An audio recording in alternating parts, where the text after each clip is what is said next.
Dr. Shabir, please get started. Folks, I'm glad to be speaking to you again in an opening presentation. Now on the topic, is Jesus a prophet of Islam? I would obviously say yes, and that leads me to explain, is he a prophet, and does he teach Muslim doctrines? First of all, it is very clear, not only in the Quran, but also in the Bible, that Jesus is a prophet. In fact, this is the one thing that is known from his own teachings consistently and repeatedly, even in the earliest sources. And in fact, even in the later developed teaching in the Gospel according to John, for example, we have Jesus identifying himself as a prophet, which is very interesting because John wants to tell us that Jesus is the Word of God from all eternity, that he was there right from the very beginning. And in some sense, Christians would take that to mean that Jesus is God himself. But notice that he cannot be God himself and also God's prophet at the same time, because a prophet by definition, from the Greek prophetes, is one who speaks on behalf of another. So a prophet of God is one who speaks on behalf of God. It's not God himself coming to speak. God does not become his own prophet. Somebody else speaks on his behalf, that somebody else is a prophet. So if Jesus is speaking on behalf of God, he's not God, and he's not ontologically the Son of God. He is a servant and messenger of God, designated by God to go and preach his message.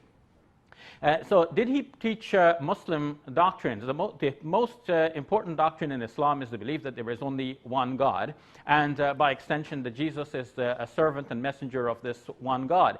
And in fact, this teaching is found in the Bible as well. In fact, when we look at passages which Christians often introduce to show that Jesus claimed to be the Son of God, as we saw in the previous debate, either that passage could mean that Jesus is claiming to be a Son of God as meaning a beloved person to God, one who is approved by God, and not necessarily God himself or ontologically Son of God, or that could be a passage which is introduced by somebody else trying to make Jesus look like more than just simply a beloved person to God, that he's ontologically Son of God. But when we look at the doctrines carefully, we see that in fact Jesus, on whom be peace, was teaching monotheism. He himself was praying to God. In the Gospel according to Matthew, in chapter 26, verse number 39, he fell on his face and prayed. So he was praying in the manner in which Muslims pray, by falling on our faces. We pray to God. And if he was praying to God, then it is clear that he himself is not the God to whom he is praying. He demonstrated himself to be a servant, a messenger, and a worshiper of the Almighty God. So he taught monotheism. So how did that monotheism get lost? And is it possible for Christians to retrace their steps and find it again? I would say it got lost through the writing and rewriting of the story of Jesus. When we go from Mark to Matthew and Luke, we see how the story has been rewritten. Starting with Mark, which David has agreed is the earliest of the four Gospels. Then we go to Matthew and Luke, and we see that the story has changed. The same incident being reported differently. For example, when Jesus in the Gospel according to Mark was asked about the greatest of all of the commandments, he correctly reported that the greatest commandment is what we know from Deuteronomy chapter 6, verse number 4 in the Old Testament. Hear, O Israel, the Lord your God, the Lord is one. Now, and then it follows up with, love your God, the Lord your God with all your heart, and with all your soul, and with all your mind, and with all your strength. But then when we go to Matthew's rendition of the same incident, and Jesus has asked the same question, but now he does not give the Shema Yisrael from the book of Deuteronomy. He just skips that part about the monotheism, and he goes right into love your God. And this, of course, is what our Christian friends remember. Just love God, and everything will be okay. Now, we like the message of love, and that's good. And Muslims need to incorporate more of that message of love. The Quran actually praises our Christian friends for this message of love. It says that God has placed in the believing Christians in their hearts mawaddatan wa rahma, love and mercy. So Muslims need to also copy that good trait. We don't condemn what is good, and we accept what is good regardless of where it is found. But the important part of that statement about monotheism, hear, O Israel, the Lord your God, the Lord is one, is dropped by Matthew. And that shows that Matthew is heading in a different direction here, and he's heading towards Trinitarian doctrine. It's not Trinitarian yet. In Matthew, towards the end, where where Jesus says, go and baptize in the name of the Father and the Son and the Holy Spirit, some will take that as an expression of Trinitarian doctrine. But in fact, as Robert Gondry says in his commentary on Matthew's Gospel, it does not actually mean that. It does not mean that the three of them have just one name. It means go and baptize with fundamental reference to the Father and Son and the Holy Spirit. It does not mean that the three are one. In fact, we don't have any passage in the New Testament Gospels or any other writings in the New Testament saying that the three, Father, Son, and Holy Ghost, together are one God. Quite to the contrary, we find that again and again, Jesus' original teachings point to the fact that he is a monotheist and he's a servant of God. In Mark's Gospel, when he was approached and asked, "Good teacher, what must I do to have eternal life?" he said, "Why do you call me good? No one is good but God alone." Now, if we go to Matthew's Gospel and see that Matthew has actually transformed that episode so that the question is no longer starting with good teacher, it's only starting with teacher, and now the word good is advanced to good deed. What good deed must I do? So Matthew has changed it so Jesus does not have to repudiate the title good. And in fact, in Matthew's Gospel, he does not repudiate the title. He just talks about doing good deeds. So we have in Mark's Gospel the repudiation of that title good. In Matthew's Gospel, it is dropped. Similarly, when Jesus in Mark's Gospel approached a fig tree, thinking that he will find on it some fruit, and he didn't find any fruit because it was not the season for figs, it makes Jesus appear as a human being, not having the full knowledge of God and not knowing even that it was not the right season to expect figs from trees.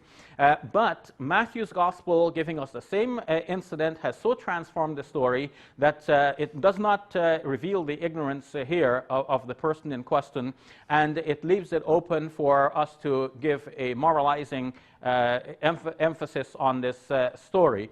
And we no longer see that Jesus was a human being like other human beings, not knowing perhaps from a distance whether a tree has figs or not. So we see that the story about Jesus has actually been transformed from an original monotheistic doctrine where Jesus is a prophet and servant of God. He's teaching Islamic monotheism and by extension Jewish monotheism as well. And later on, that teaching is heading towards the development of the doctrine of the Trinity. We see a similar development when we come to think about the possibility that Jesus resurrected from the dead. And the Gospel according to Mark, it was doubtful as to whether or not Jesus died on the cross. Because the Gospel according to Mark simply said that he expired, and when Pilate was requested permission to take down the body of Jesus for burial, Pilate was amazed that Jesus could have died so soon.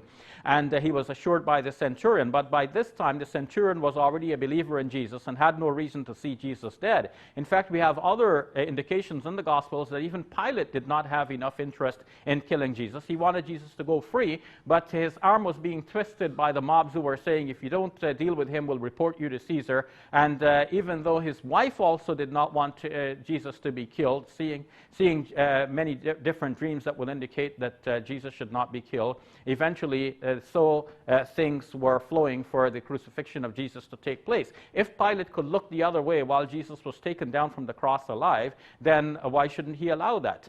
And in fact, it seems better to think that Jesus was taken down alive, put in the tomb, and from the tomb he was raised up into heaven. In fact, Reginald Fuller, in his book on the development of the story of the resurrection, actually shows that this was an early belief that many Christians had. And Daniel Smith, in his book, The Postmortem Vindication of Jesus and the Gospel, the Sayings Gospel Q, shows that there are indications in that earlier Gospel, the Q Gospel, that Jesus did not actually die on the cross, and perhaps he was taken down and that he was actually translated into heaven right from the tomb. So what do we have in the final analysis? In the final analysis, we have it that Jesus, on whom be peace, was a servant, a messenger of God. He was a prophet, and he was teaching Islamic monotheism and at the same time Jewish monotheism, and that he did not, the proof that he rose from the dead is not so very clear in the New Testament,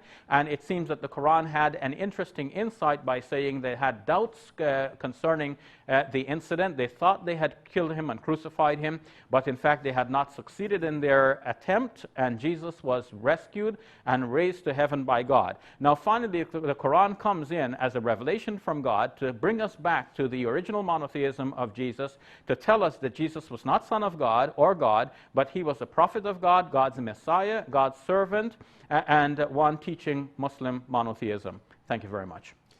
Thank you, Dr. Shabir, and thank you for your opening comments there, 10 minutes. We're resetting the clock here for David, and you can start right now. Thank you, Shabir. And it is sad that Allah had to wait 600 years to correct all of that misinformation. But let's look through this. In Mark 9:31, Jesus tells his followers, "The Son of Man is to be delivered into the hands of men, and they will kill him, and when he has been killed, he will rise 3 days later." In Mark 10:45, Jesus says, "For even the Son of Man did not come to be served, but to serve, and to give his life as a ransom for many." In Mark 2:28, Jesus calls himself the Lord of the Sabbath. In Matthew 22:41-45, he claims to be the Lord of King David. In Matthew 25:31-46, Jesus tells his followers that he's the final judge who decides who goes to heaven and who goes to hell. Jesus says that he has an absolutely unique relationship with the Father, Matthew 11:27, that he can answer prayers, John 14:13-14, that he is present wherever his followers are gathered, it's Matthew 18:20, that he has all authority in heaven and on earth, Matthew 28:18, that he is with his followers forever, Matthew 28:20, and that the entire universe is his personal property, John 16:15. Doesn't sound like a very good Muslim prophet to me, but that's what we find when we examine the first century sources. So in order to preserve the Islamic view of Jesus, Muslims have no choice but to say that Jesus' message has been horribly corrupted. And keep in mind, I'm going to the text right here. The same text that I'm quoting are the texts that Shabir is quoting to show that Jesus was a good Muslim prophet. Those same texts say all of the things I just mentioned. Now, why believe some and not believe others? Well, it's because Islam is used to distinguish what's true from what's false in the Gospels. But there's a problem here. Muslims think that they have a higher view of Jesus, a theologically superior view of Jesus. I see things differently because a closer look at the Islamic view shows that it portrays God as incompetent and deceptive, and it portrays Jesus as the most stupendous failure in the history of the prophets. According to the Quran, Allah not only corrupted Jesus' message, but also helped Christians spread the false teachings. To understand why Islam demands this view, let us consider 7 facts. Fact number 1, the Quran states that Jesus was a messenger of Allah and a prophet of Islam. Surah 19:23-33 tells us that Jesus began preaching Islamic theology as a baby, and Surah 42 verse 13 says that Jesus preached the same message as Noah, Abraham, Moses, and Muhammad. Fact number 2, the Quran states that Jesus won a number of followers who were Muslims. So Jesus spent his life preaching Islam, and, here's the key, he was successful. Surah 3 verse 52 and Surah 5 verse 111 say that his followers converted to Islam, so he had Muslim followers. Fact number 3, in the Quran, Allah promises Jesus that his followers will be superior to the unbelievers until the day of resurrection. Notice that is a very long time and we haven't even reached that day yet. Allah doesn't say, "Sorry, Jesus, but your disciples are going to be led astray by the Apostle Paul." Instead, Allah promises complete victory for Jesus' followers. Surah 3, verse 55, "Behold, Allah said, O Jesus, I will take you and raise you to myself and clear you of the falsehoods of those who blaspheme. I will make those who follow you superior to those who reject faith to the day of resurrection." Again, since the day of resurrection hasn't arrived yet, Allah's promise is still in effect. Fact number 4, if there were any first century Jews who converted to Islam at Jesus' preaching, they didn't last very long. We have a lot of historical information, a lot of sources on Jesus' disciples, but we have no evidence at all that any of them believed anything remotely resembling Islam. Jesus' followers believed in his death for sins and his resurrection from the dead. They called him Lord and Son of God. We also know about people who rejected Jesus, people who accused him of blasphemy, but no Muslims. So if you want to believe that Jesus had Muslim followers, that's up to you. My point here is that if they did exist, they were so insignificant, we have no record that they even existed. Fact number 5, according to Islam, Allah corrupted the gospel through the power of illusion, deceiving people into believing that Jesus died on the cross. History shows that Jesus' early followers became convinced that he died on the cross and rose from the dead. So the obvious reason there were no Muslim followers of Jesus after he ascended into heaven is that his followers came to believe he died on the cross and rose from the dead. Now, according to Islam, where did they get the idea that Jesus died on the cross? Where did they come up with that one? Surah 4, verse 157 and 158, we learn that Allah tricked people into believing that Jesus was crucified. Allah disguised one of Jesus' disciples, made him look like Jesus. Then this disciple was crucified, but Allah made everyone think that it was Jesus. So when my Muslim friends say that the gospel has been corrupted, we need to be clear that according to Islam, at least part of the gospel was corrupted by Allah himself. Fact number 6, the Quran states that Allah helped spread Christianity. Once Allah had deceived countless people, thereby corrupting Jesus' message, he worked diligently to help Christians spread their corrupt gospel. Surah 61, verse 14, O you who believe, be helpers in the cause of Allah, as Jesus, son of Mary, said to his disciples, who are my helpers in the cause of Allah? The disciples said, we are helpers in the cause of Allah. So a party of the children of Israel believed, and another party disbelieved. Then we aided those who believed against their enemy, and they became uppermost. So Allah helped, he aided the true followers of Jesus until they became uppermost. Now, the only Christians who ever became uppermost over anyone were Christians who believed in Jesus' death, resurrection, and deity, all of which are false doctrines according to Islam. So if these Christians became uppermost through the power of Allah, we can only conclude that Allah helped spread a corrupt version of Christianity instead of giving us the true version. Fact number 7, the Quran affirms the inspiration, preservation, and authority of the Christian scriptures. In Surah 5, verse 47, Allah says, let the people of the gospel judge by what Allah hath revealed therein. If any do fail to judge by the light of what Allah hath revealed, they are no better than those who rebel. Why would Allah tell us to judge by a corrupt book? If it's corrupt and we need to pick out the parts that agree with Islam, why not just tell us to believe the Quran? We have to start with the Quran and then go back to the gospel. Why not just go with the Quran? Why even go to this book that says Jesus is the Son of God who died on the cross for sins and rose from the dead? In Surah 5, verse 68, Allah tells Muslims to say, O people of the book, you have no ground to stand upon unless you stand fast by the Torah, the gospel, and all the revelation that has come to you from your Lord. If the Quran is the only revelation that matters and everything else needs to be interpreted in light of it, why even tell us to stand upon the Torah and the gospel? What's the point of it? It no longer has a point. Surah 7, verse 157, Allah declares, those who follow the messenger, the unlettered prophet, whom they find mentioned in their own scriptures, in the law and the gospel, it is they who will prosper. This assumes we still have the gospel. Allah says we have the gospel. Now, based on these facts, we have some questions for our Muslim friends. One, why would Allah corrupt Jesus' message and destroy everything Jesus had worked so hard to accomplish? 2, why did Allah tell Jesus that his followers would be superior to unbelievers until the day of resurrection? Didn't Allah know that he was about to corrupt Christianity by tricking people into believing that Jesus died on the cross? 3, if the gospel was given as a guidance to mankind, why didn't Allah preserve his message instead of introducing a heresy? 4, once the Christian heresy had started, why did Allah help the heretical Christians spread their heresy instead of just correcting them?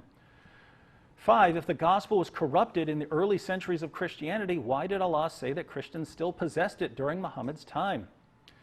6, if Allah deceives people who follow his prophets, how do Muslims know he's not deceiving them? 7, since Jesus' message was corrupted by Allah and others, what did Jesus ultimately accomplish? What did Jesus do? What was the point of the virgin birth and the miracles? What was the point of Jesus being the Messiah? What was the point? What did Jesus accomplish? After all of that, his followers are led astray. Allah helped corrupt the message. Then the Apostle Paul came in and he helped corrupt the message. Everyone corrupts the message, and it was all pointless. Muslims will tell us, well, you know, he predicted the coming of Muhammad. Well, what's the point? What's the point of all of that? The only revelations we would have that would tell us that Muhammad is a prophet, the only scriptures Muslims would go to try and show that Muhammad is a prophet and it's confirmed in our scriptures are the same sources that call Jesus the divine Son of God who died on the cross and rose from the dead, the same scriptures that tell us to watch out for false prophets. These are the same scriptures. So this is one giant, massive mess. And think about the implications. God does all this work, then corrupts it. Jesus spends his life preaching Islam, and he just fails miserably. He chooses followers to carry on that message. They just can't get the job done. And so Allah has to just put up with this for a long time, for 600 years, until he fixes the mess. Was Allah just unable to keep that message preserved? That's what I'm hearing from my Muslim friends, and that is what I find absolutely blasphemous. So David's presentation was very interesting. It seems that he was very well organized. He had his points in his laptop. He can just read them off very rapidly, and that was very interesting to see him do that. But in all of this, I find that there's a lack of critical thinking on the part of David. Though he's very critical of Islam, but when it comes to examining his sources and trying to find out for himself who Jesus was for Christians of today, he doesn't have any critical thinking. For example, he has clearly agreed that the earliest writings were not the four Gospels that we have now in our Christian Bibles. And yet he does not try to see how to retrace the steps and find out who Jesus was before these Gospels were written. He does not try to follow my prompts and see how Matthew and Luke changed the story from the way it was in Mark, and how John changed the story even further. He continues to cite from these Gospels as though everything in all of these Gospels are absolutely true. And that shows an actual absolute lack of critical thinking. For example, he cites a lot from Matthew's Gospel, from John's Gospel, to show that Jesus was Lord of the Sabbath, or Lord of King David, or Final Judge, or he answers prayer, for example, in John's Gospel, or that he's with his followers always in Matthew's Gospel. But where's the critical thinking that says, let's go back, trace them over history. How did they go from Mark, where Jesus was obviously a human being, having limitations, sometimes he didn't know things, and how does that go to the extent that he's answering prayers in the Gospel according to John? How does it go from simple son to only begotten son? And what was there before Mark's Gospel? How was the story changed from the way it was before to the way it comes to be entered in Mark? How was it before even Paul? Because Paul's writings that we have now were written in the 50s and early 60s. And Jesus was said to be crucified in year 30 or 33. So Paul was writing some 20 years after the fact. What went by during those 20 years? Even the Gospel Q was written 20 years after the fact by some anonymous person. So the Quran is actually taking us back to that original phase, and I've shown the development by case after case. There's not one or two instances, but this is a continuing story. We see the development of Christian doctrine being reflected in the Gospels and being put back into the mouth of Jesus, as if Jesus was teaching what Christians arrived at in the later decades of the first century, especially as put now in the Gospel according to John. So we have to be critical and differentiate between wheat and chaff. David has to do this for his own sake, because if he wants to be a true follower of Jesus, he has to discover the true Jesus as he was and as he walked on the earth, not as later Gospel writers and preachers represented him to be. So when we see, for example, that Luke says that he is depending on witnesses, David actually did not quote fully what Luke said. Luke says not only the eyewitnesses, but also ministers of the word. So there were people who are eyewitnesses, and then there were people who preached the word. And Luke is relying on both. And we know how preachers bend things in order to prove their own points when they're making them. And we don't know who were these eyewitnesses and who were these preachers of the word that Luke was depending on. So all of this is majhul, anonymous. We don't know who are the authorities and whether they were inspired men or not. And Luke himself does not claim to be inspired. So we have to go back and look at these documents in a critical way. Now, was the God deceptive? In quoting the verse from the Quran that deals with the crucifixion of Jesus, David mixed in the commentaries as though it is part of the verse itself. But the verse does not actually say that somebody else was made to look like Jesus and put on the cross instead. This is a common commentary. It is a very classical commentary. It is almost ubiquitous in the ancient commentaries. However, the verse itself does not need to mean all that. The verse could simply mean that though the enemies of Jesus thought that they had crucified him, they did not succeed in their attempt to crucify him. It appeared as though they were succeeding, but they did not. And God rescued Jesus and raised him to himself, but they were in doubt concerning the matter. And we see the doubt that is expressed expressed in the Gospels themselves, and later Gospel writers trying to fix that doubt and convince us. The most convincing evidence is the one given in the Gospel according to John, again, the last of the 4 Gospels. So the story is developing, and the later Gospel writers are trying to fix the holes in the story. John tells us that Jesus was speared in the side, and if one wants to know what killed Jesus, one thinks, the spear thrust. But now we know that that's not historical. It is John's invention into the story, and the original story leaves a doubt that Jesus actually died on the cross. God wasn't deceiving the disciples of Jesus. The Gospels themselves say that the disciples forsook Jesus and fled. And if they knew that Jesus was not in God's protection, they would not have forsaken him and fled. The disciples of Jesus probably knew that Jesus was rescued by God and raised to heaven. The Quran actually, in Surah 3, verse 54, says that God raised Jesus to heaven, and the commentary on that by Imam As-Suyuti shows that God actually showed the disciples of Jesus a vision of Jesus from heaven, so that they can be solaced and be comforted, and they could know that God has actually raised Jesus. So in that case, it is not a Muslim belief that God deceived the disciples of Jesus. But the Jews, the opponents of Jesus at the time, who wanted Jesus dead, they themselves felt that they were being deceived. And in fact, in that case, the tables were turned on them. They tried by hook or crook to get Jesus crucified, but in fact they did not succeed, and God actually raised his man to heaven. So to say that God was deceptive, I don't think is correct. That's not the Muslim belief at all. Moreover, when the Quran speaks about God making the disciples of Jesus victorious, there are various statements which David has actually amalgamated together, but taking them one at a time. Surah 61, Surah 61's verse does not necessarily mean that all of the followers of Christianity are, with all of their false doctrines, are approved by God. It's saying that the original disciples of Jesus, who were the Ansar Allah, the helpers of God, they are made victorious in a particular way. And then there could be another broader way in which Christians in general, believing in Jesus, are made to be more prevalent than those who disbelieved in Jesus and rejected him and tried to get him crucified. So neither was God being deceptive, nor was he aiding the wrong crowd. He was aiding the monotheists who, with their faults, were monotheists at the time. Thank you, Dr. Shabir. And we're going to reset the clock for David for 7 minutes for his first rebuttal. And we're getting ready for that clock, and we are ready to go in just a couple seconds, and you may start now. Thank you, Shabir. In my opening statement, I drew attention to 7 facts. The Quran states that Jesus was a messenger of Allah and a prophet of Islam. The Quran states that Jesus won a number of followers who were Muslims.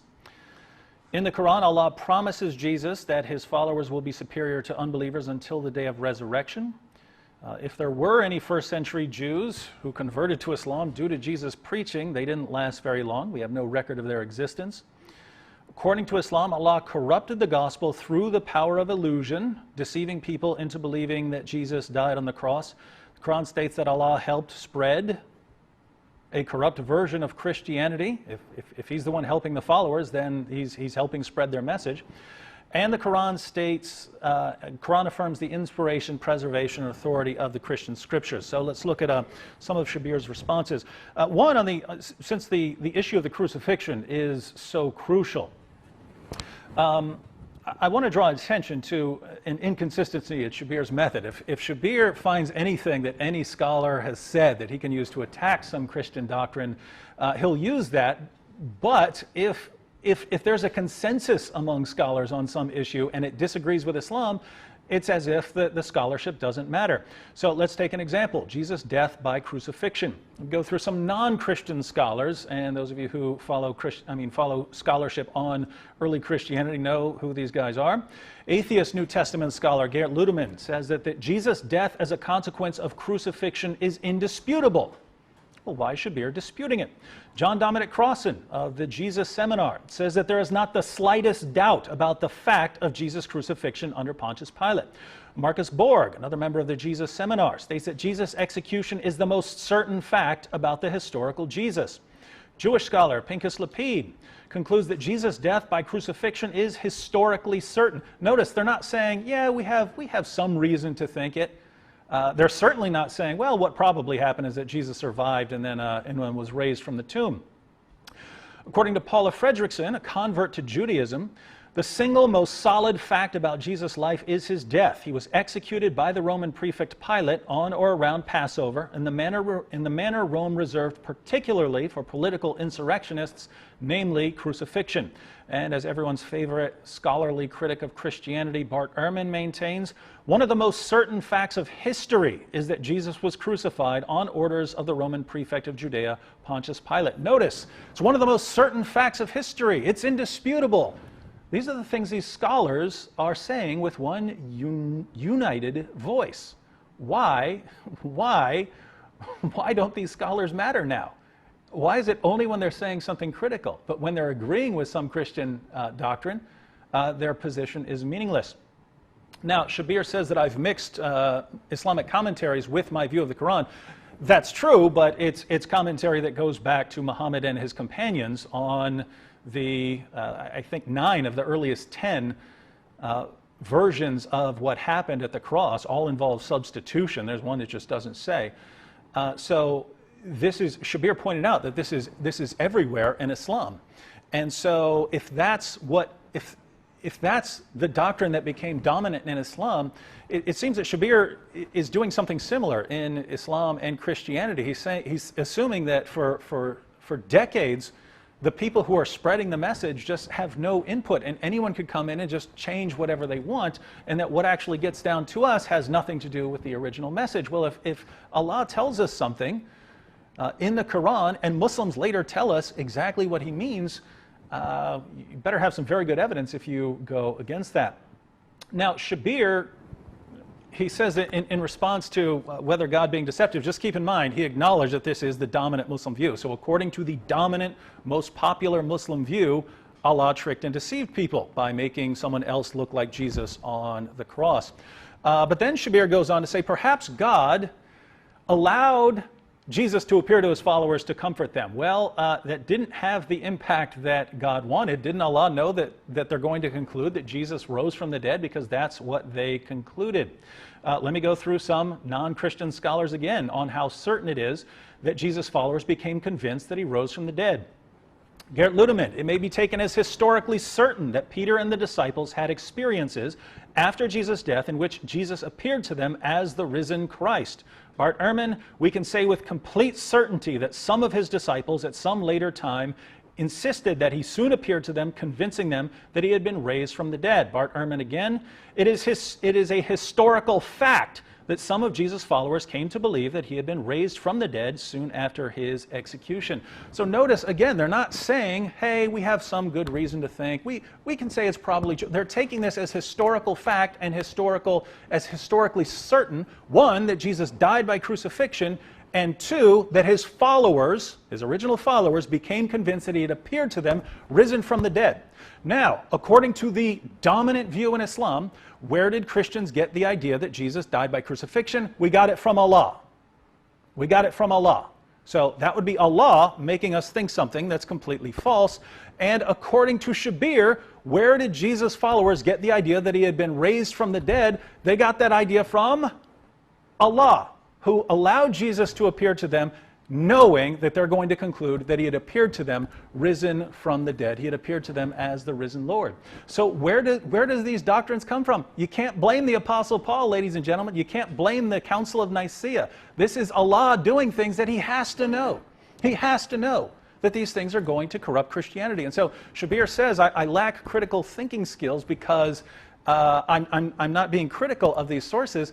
Well, that's not true. I'm pointing out what all of the sources have in common. All of the sources agree Jesus died by crucifixion. All of the sources agree that Jesus rose from the dead. All of the sources agree that Jesus is the Son of God. So here we're taking all of these sources that agree on these basic Christian doctrines, and I'm pointing out the fact that if all of these sources agree and they're all wrong, then Jesus was a complete failure. His followers were complete failures. God tricked people And Christianity was corrupted and God couldn't do anything to stop it because he's part of the problem. He's part of the cause of the deception. So if you want to say all of this has been corrupted, that's fine, but think about what you're saying about God and what you're saying about Jesus and what you're saying about the followers. It's not good, ladies and gentlemen, and this is Islam. Thank you, David. And we just got through our first rebuttal from each gentleman, each debater, and now we're going to give Shabir 5 minutes for your second rebuttal. We're getting the clock reset here, and we're getting close, and you can start right now. Okay, so David seems to be repeating many of the points which I've already answered, and it's interesting to have a debate going in this way because it almost sounds like, you know, a dialogue of the deaf. Like we have to listen to each other, and if a point is already answered, we don't raise it again, unless you want to engage that answer and then look at a different aspect of it. Now, David is saying that God is deceptive following from the Islamic view, but in order for him to be consistent, he has to make points against Islam that do not rebound on Christianity. For example, what do we say about God being deceptive? The book of Jeremiah in the Bible says, Yahweh has deceived me and I was deceived. So that's the Bible's prophet saying that God deceived the prophet himself. In the New Testament, it says that God will send them strong delusion. So God sends delusions on people, and even a lying spirit, according to the Bible, God will send on people. So is God being deceptive in the Bible too? So deal with your own source before you come to deal with the Quran. But from the Quranic perspective, I wouldn't say that God was being deceptive here. God allows the flow of history of events, and people became deceived through that flow of events.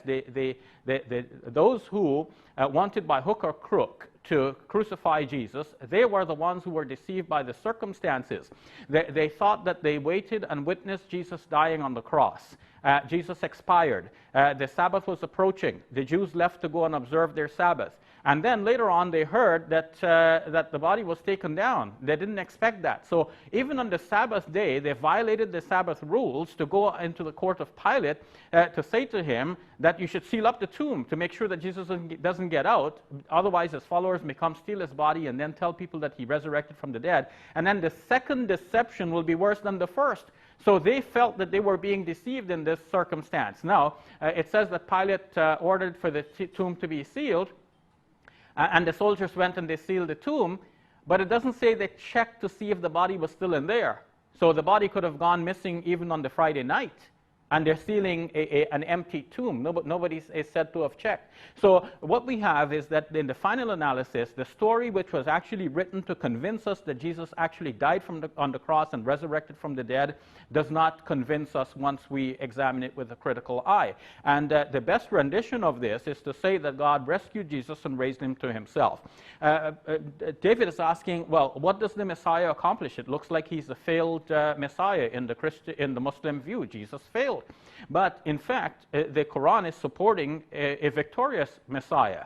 If we follow the biblical thinking on this, the Gospels represent Jesus as the Messiah, son of David. If he was the Davidic Messiah, then he had to sit on the throne and rule instead of the Romans. He had to actually drive out the Romans and seize power from them. But he never did that. Christians say, okay, when he comes back, he will do that. And the Jews are saying, okay, when he comes back and he does that, then we'll believe he's a true Messiah. But so far, it looks like he's the false Messiah. Because if he was to be the true Messiah, he had to sit on the throne. He didn't sit on the throne. He's a false Messiah. He hung on the cross instead. Christians say, but God vindicated him by raising him from the dead. But if to all appearances he's the false Messiah, why would God raise him from the dead, thus vindicating him privately, whereas publicly to all of the Jews, God made him appear to be the false Messiah, so the Jews can go away laughing, ha ha ha, we crucified the so-called Messiah. The Quran answers that by saying, Ma qataluhu wa ma salabuhu. They killed him not, nor did they crucify him. The Quran is actually defending him and saying, no, you guys did not succeed, you did not kill him. And in any case, the Quran does not represent Jesus as the Davidic Messiah. So the Quran does not have this internal contradiction. That internal contradiction is there in the Gospels, which, when studied carefully, makes Jesus appear to be the false Messiah. Now, why do I not agree with all of these scholars when they say that Jesus definitely died by crucifixion? These scholars are, I agree with them from a historical point of view. This is what historians have to say. But they're starting with the assumption that Jesus did not rise from the dead. E.P. Sanders, in his book Paul, says once we take into the consideration the idea that Jesus resurrected from the dead, we have to ask, how do we know he was dead in the first place? And that's the problem for Christianity. See, all these historical scholars, whether Ludemann or Crossan, they're starting with the assumption Jesus was dead and buried, and perhaps his body was eaten by dogs, and that's the end of him. No resurrection from the dead. Disciples may have believed, some of them, according in your own words, Bart Ehrman said, some of them, not necessarily all of them, but they believe that's not necessarily true. So from that perspective, he died, buried, that's the end of him. From the Quranic and Christian perspective, God raised him. Thank you, Dr. Shabir. David, we have 5 minutes for your second rebuttal.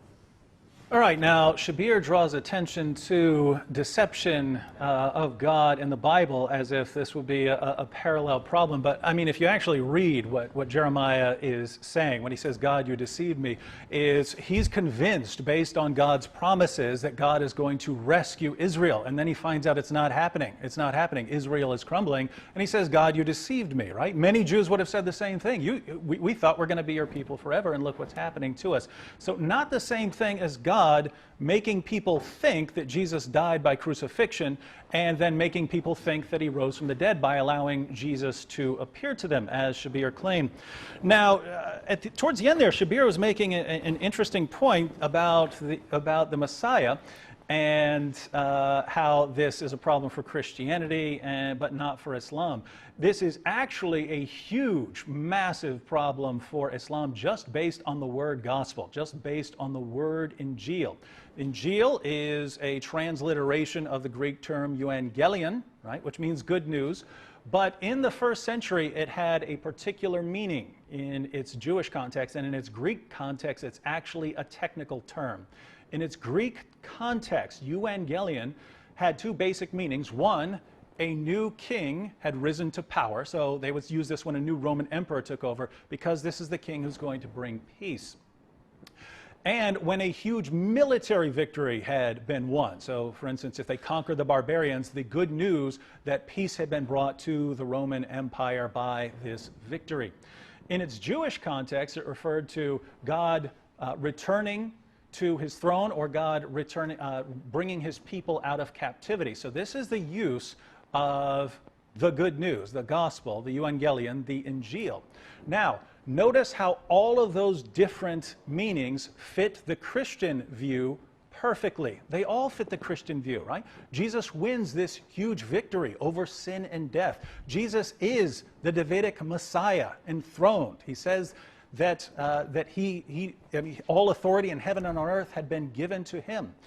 He brings his people out of captivity by his sacrifice for their sins. And now, again, since he is the divine Son of God, when he takes his throne, that is God becoming enthroned over Israel. So all of these meanings of the term Injil fit the Christian doctrine perfectly. Guess what?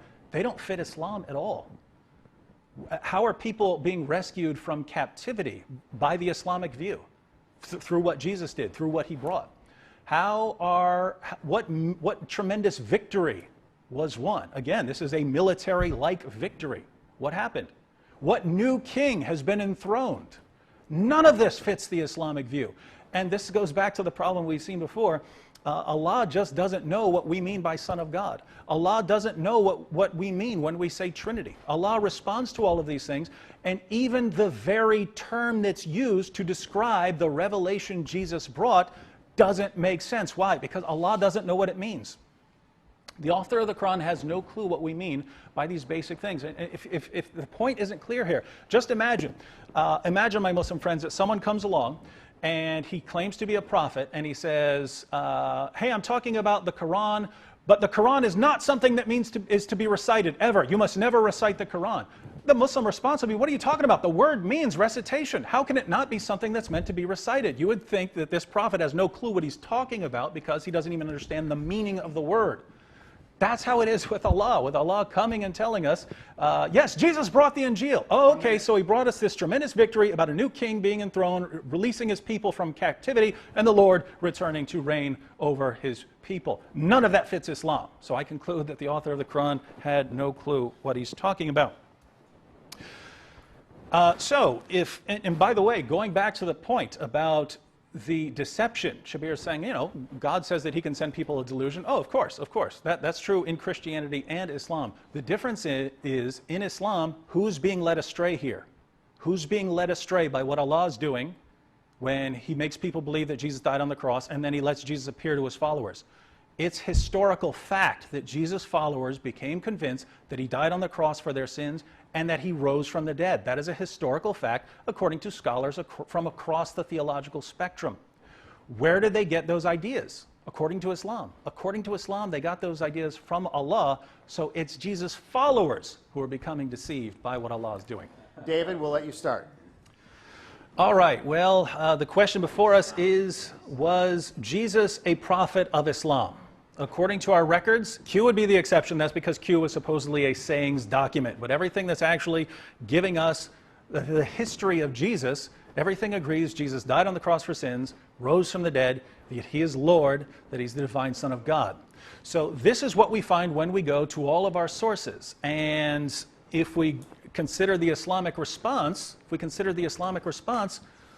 well, we find that Allah is the one who convinced people that Jesus had died by crucifixion, by disguising someone, according to the mainstream Muslim view. Shabir is one of the few exceptions who says otherwise. But then we have that Allah deceives people into thinking, well, okay, he allowed Jesus to appear to his followers, but if Allah is all-knowing, he knows how this is going to be interpreted by Jesus' followers. They interpret it to mean that Jesus has risen from the dead. So belief in Jesus' death and resurrection are from Allah. So the only other thing we have is Jesus claimed to be divine as far as the core of the Christian gospel. So the core of the Christian gospel tells us that Jesus is Lord, that he's the Son of God. And the Muslim response is, well, there's massive corruption of text. Shabir wants to know what happened in these intervening years. Well, during that time, as any scholar of the first century can tell you, oral tradition was respected more than a written document, right? Give you a written document versus someone who's there telling you what happened. The person telling you what happened is much more respectable. And so this is the time when Jesus' followers are going out preaching. They eventually would write it down it would be written down in texts, but during the time of the apostles, they're going to go out and preach. So what's happening during this time? The apostles are going out preaching, their message is being carried on, and then that's the material that gets incorporated into the Gospels. If you say that by the time the Gospels are written, everything has been corrupted, what do you have? You are forced to say that these disciples were completely incompetent, that the true followers of Jesus who spread their message, that Allah just didn't protect it. The Christianity that eventually permeated the Roman Empire preached Jesus' death, resurrection, and deity. Where did those doctrines come from? The death and resurrection, those come from Allah. The deity from someone else, according to Shabir. But it's everywhere. And that means that all of the work Jesus did, it just didn't lead anywhere. He picked followers. They didn't get anything done. They just couldn't defend the message. What is the point? And again, compare this with the Christian view. God is completely victorious. Jesus is completely victorious. Those followers carry that message to their bloody deaths and refuse to back down. God is victorious from beginning to end. In the Islamic view, God does all these things, but can't protect it. Everything is corrupted. We need to wait 6 centuries for God to get something right. Blasphemy. Okay, we will reset the clock, and as soon as we do that, we'll allow Dr. Shabir Ali to give his 3-minute conclusion. And we are getting close, and you may start in just a couple seconds, and go right ahead. Finally, folks, as we come to the end of today's debating, let's draw together the strings of ideas that have flowed during this debate. Our first debate was about whether Jesus is the Son of God, and the second debate, whether he was a prophet of Islam. And we have seen in the first debate many arguments to show that Jesus was actually not the Son of God. He didn't claim to be the Son of God, but gradually the belief developed in him as the Son of God, first metaphorically, and then later on by virgin birth, and then later on still by ontological eternal generation from God. And eventually that led to the Council of Nicaea, in which was declared that Jesus is the very God of very God. And that is how it survives in Christianity, though it's a very difficult concept to explain.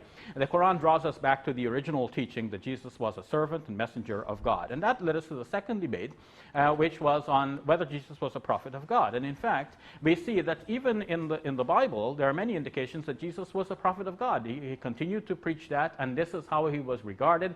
Even in the last of all of the four Gospels, the most developed of them, the Gospel according to John, Jesus was regarded as a prophet. So the Islamic revelation is actually restating the earliest belief that was known about Jesus. He was a prophet, and moreover, it is clear that Jesus was teaching monotheism. In the Gospels, he bowed down and prayed. He fell on his face, according to Matthew's Gospel, and prayed to God. So he was obviously not the God he was praying to. He was obviously a prophet calling people to worship that one God. But his call was later on modified, where Jesus, in Mark's Gospel, for example, clearly declared the monotheistic formula, the Shema Yisrael. It was later on dropped from Matthew's retelling of the same story. Where Jesus was shown to be lacking in knowledge in Mark's Gospel, the story is rewritten so that he's no longer lacking in knowledge in the later Gospels. In fact, he starts to know the secret thoughts of people around him. So there's a development in the story. Similar to with the resurrection of Jesus from the dead, the story is later on written and rewritten in order to convince us that Jesus rose from the dead. But once we go back to it with a critical eye, we see the loopholes and realize that, for example, nobody checked to see if his body was still in the tomb, and perhaps his body had already been raised to heaven if we take the Muslim belief. Now, if we go to the Christian belief, then there's no reason actually for thinking that Jesus really was raised from the dead, because the Christian thinking depends on God wanting to vindicate Jesus.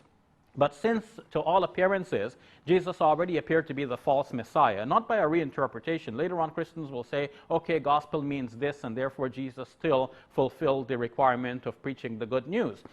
But going by the initial expectation that he should rule on the throne of David, he didn't so rule temporarily. Therefore, he appeared to be the false Messiah. It is only Islam that rescues belief in him and makes it possible to believe that Jesus was a prophet and the true Messiah of God. Thank you. Thank you, gentlemen.